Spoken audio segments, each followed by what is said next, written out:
One gloriously warm fall afternoon, I found myself strolling through a park near the university on my way home from junior high.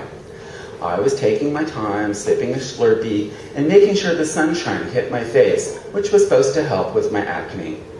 The park was actually a few blocks out of my way, but I was in no hurry to get home.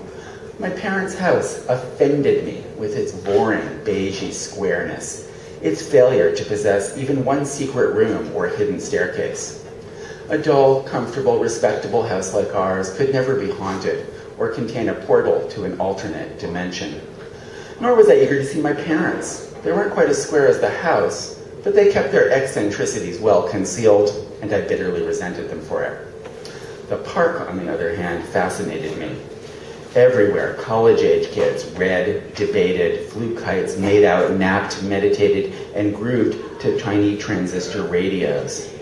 In an effort to seem part of things, I untucked my dress shirt and mussed my medium long, but oh, how I wished it were longer hair, and assumed a rambling gait with long, exaggerated strides. Trucking, it was called. Now, most of the park consisted of scrubby grass, struggling to cover dry, hard earth. But at the east end, there grew a thicket of slightly stunted trees and bushes. I was just entering this tiny woodland area when I heard a voice call out, "Hey, guy." Though at 14 I was more kid than guy, I took a chance this was directed to me and turned. A half-dozen hippies were sprawled around a beach towel soaking up the sun. "Over here," called the voice, which I now saw came from a razor-thin man sitting cross-legged in the shade of a pine tree a few yards away from the others. He was somewhere in his early 20s and wore nothing but a pair of faded, patched, and elaborately embroidered blue jeans. His face was clean-shaven, but his long, curly, chestnut brown hair hung halfway down his back, filling me with awe and envy. "Hi," I said, walking over to him. The man patted the earth next to him as if it were a comfy sofa. "Come on and sit down, I'm Rick."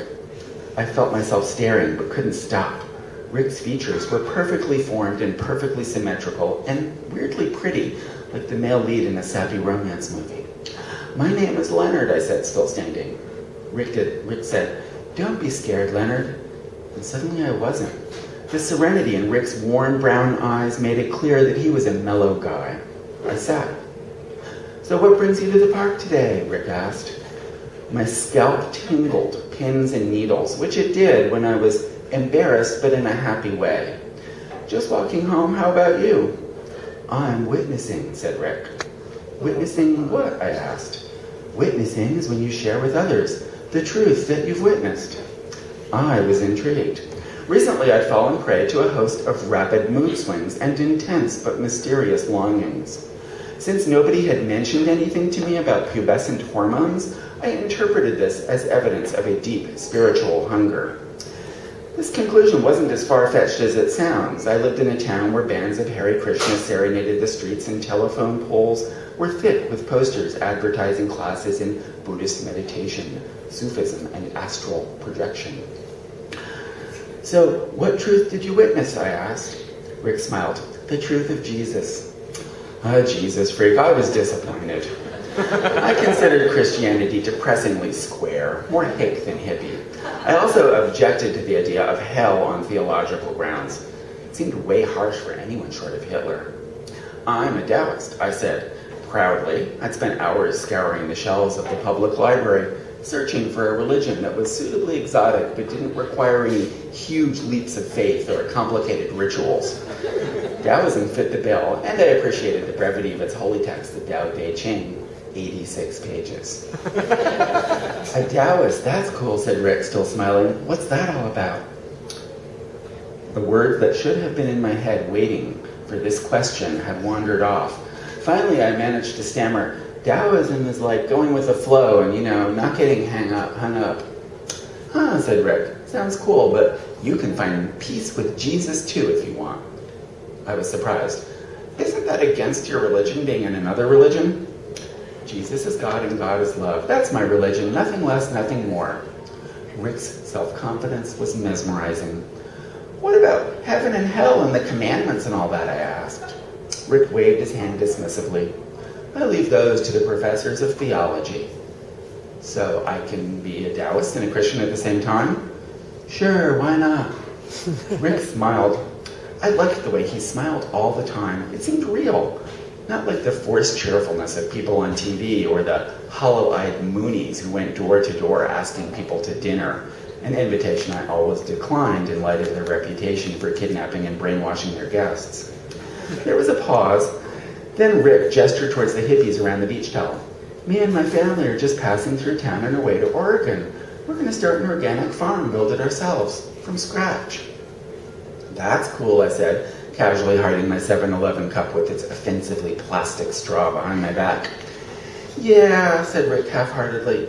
Actually, it sounds like a lot of work. He laughed and lay down on his back. The amber gold skin of his arms and chest were lightly fuzzed with dark, curly hair, reminding me of an animal, though I couldn't think what kind. You could build windmills for energy, I suggested, sort of wishing he'd asked me to come along. Sure, I guess, said Rick. The idea is we'll lead simple lives without all the hassles of the city. We'll raise our own food so we won't have to get jobs, and we can make our lives spiritually whole like monks, except we can screw around. I was flattered Rick took me for someone adult enough to talk with about screwing around. How long are you staying in town, I asked. Not long, said Rick. He sat up and stared into my eyes with his own hypnotic brown orbs. Leonard, do you know how to love? What do you mean, I asked. I love my parents. To avoid Rick's piercing gaze, I examined the embroidery on his pants. A brightly colored sunset with clouds, birds, and butterflies. Must have taken hours. Sure, said Rick, that's easy, but can you love strangers? Can you love your enemies? Could you love Richard Nixon? I never thought about it, I admitted. That's the kingdom of heaven, said Rick, when you can love everyone and everything. Heaven's not someplace in the clouds. It's here. He patted his chest over his heart. Do you love everybody, I asked. I try, said Rick, sounding almost sad. I am getting better. There was a long pause that made me so nervous I began to blather. Did you ever think that Jesus might have been one of the ancient astronauts, like from outer space, who came and built the pyramids and Stonehenge and left that 10,000-year-old battery in the Mesopotamian ruins that could not possibly have been made by actual Mesopotamians? Rick let out a tiny chuckle. Could be. He turned solemn again. Try saying it, Leonard. Try saying, I love everyone. I love everyone, I said. Even I could hear that I didn't mean it. Let's start smaller, suggested Rick. Repeat after me. I love you. This took me off guard. My scalp tingled fiercely. Time stopped. The universe contracted, and Rick and I became disembodied souls alone in a swirling, glittery purple cosmos of togetherness. I stood frozen for a moment, trying to re-inhabit my body, which had become paralyzed by Rick's eyes. When at last I could speak, I heard a vast and unmistakable improvement in my sincerity as I repeated the holy words, I love you. Rick laughed. Getting better.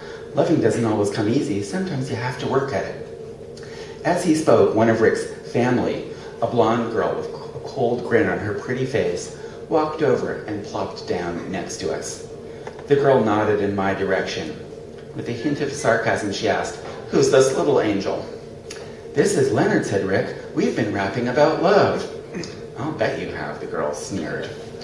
My throat constricted, which it did when I was shy or embarrassed in an unhappy way. I managed to croak out a weak little hi. Pleased to meet you, said the girl, not sounding pleased at all. I'm Beth. She put her arms around Rick and leaned into him. Feeling an overwhelming desire to flee, I stood up and stammered, I really should go. Peace, said Rick and Beth, almost at the same time. Peace, I said, though I'd never said peace instead of goodbye before.